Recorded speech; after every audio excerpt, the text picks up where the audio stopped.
அதிகாலை சூரிய ஒளி மெதுவாக மரங்களின் இடையே புகுந்தது. மந்திரக்காடு முழுவதும் பனித்துளிகள் மின்னின. பறவைகள் இனிமையாக பாட காடு ஒரு கனவு உலகம் போல தெரிந்தது. அந்த காட்டில் மிலோ என்ற குட்டி முயல் வாழ்ந்தது. அது எப்போதும் உற்சாகமாக ஓடி விளையாடும். மரங்களை பார்த்தாலே அது மகிழ்ச்சியில் துள்ளும். மரத்தின் கிளையில் ஆரஞ்சு நிற நரி அமர்ந்திருந்தது.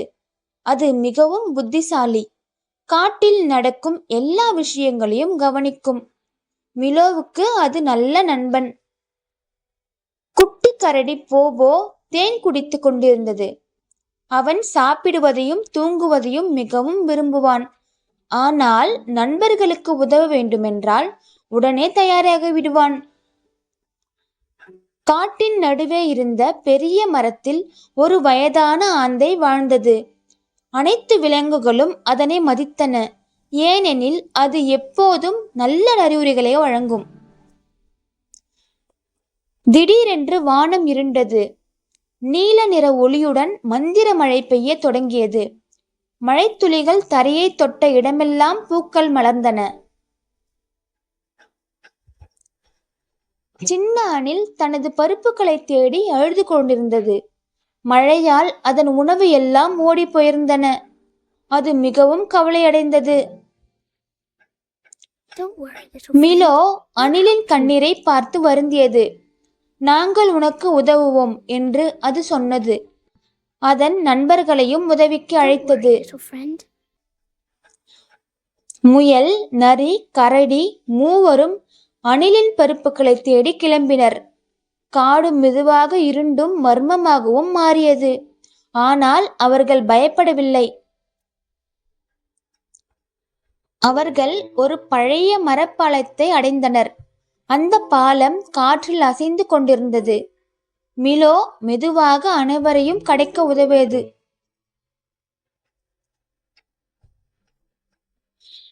குளத்தின் அருகில் ஒரு பெரிய தவளை பாடிக்கொண்டிருந்தது. அதன் வேடிக்கையான பாடலை கேட்டு எல்லோரும் சிரித்தனர். சில நேரம் அவர்கள் அங்கே ஓய்வெடுத்தனர். இரவு வந்ததும் நீல ஒளி வீசும் பட்டாம்பூச்சிகள் தோன்றின. அவை பாதையை ஒளிர செய்தன. காடு இன்னும் மந்திரமாய் தெரிந்தது. பாதை மெதுவாக மிகவும் இருண்டது. பயப்படாதீர்கள், ஒற்றுமையால் வெல்லலாம். அப்போது ஆந்தை பறந்து வந்தது. ஒற்றுமையுடன் இருந்தால் எந்த பயத்தையும் வெல்ல முடியும் என்றது. அந்த வார்த்தைகள் அனைவருக்கும் தைரியம் தந்தன. பெரிய மரக்கிளை பாதையை மறைத்திருந்தது. கரடி தனது பலத்தால் அதை தூக்கி வழியை திறந்தது. அனைவரும் கரடியை பாராட்டினர். அவர்கள் ஒரு அழகான வானவில் நதியை நீரில் 7 நிறங்கள் மின்னின.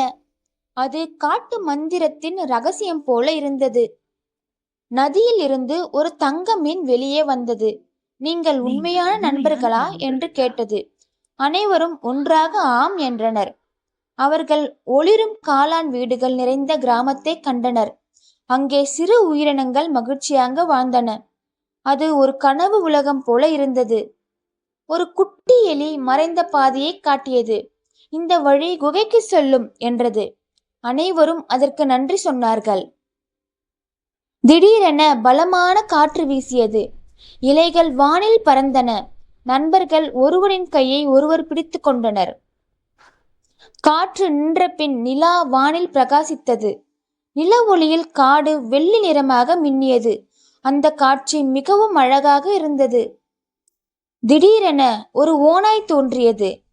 முதலில் அனைவரும் பயந்தனர். ஆனால் அது அமைதியாக நான் உங்களுக்கு உதவ வந்தேன் என்றது. ஓநாய் ஒரு பழைய மரத்தை காட்டியது. அதன் உள்ளே ஒளிரும் வரைபடம் இருந்தது. அது மறைந்த குகைக்கான பாதையை காட்டியது. குகையின் வெளியே அணிலின் பருப்புகள் சிதறி கிடந்தன. அணில் மகிழ்ச்சியில் குதித்தது. ஆனால் குகைக்குள் இன்னும் ஏதோ இருந்தது. குகை முழுவதும் நீல கிறிஸ்டல்கள் மின்னின. சுவர்கள் ஒளி வீசின. அது மந்திர உலகத்தின் இதயம் போல இருந்தது. திடீரென ஒரு பெரிய பாம்பு தோன்றியது. அது குகையை பாதுகாத்து கொண்டிருந்தது.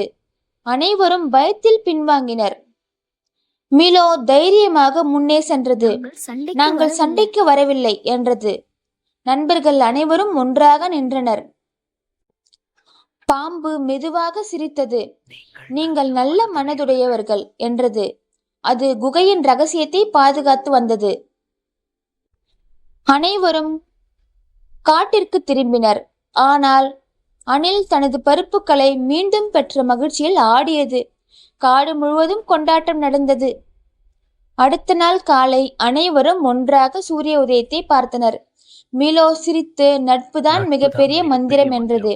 மந்திர காடு மீண்டும் அமைதியாக ஒளிர்ந்தது. நட்பு, ஒற்றுமை, துணிவு இருந்தால் எந்த சிரமத்தையும் கடக்கலாம். தேங்க்யூ.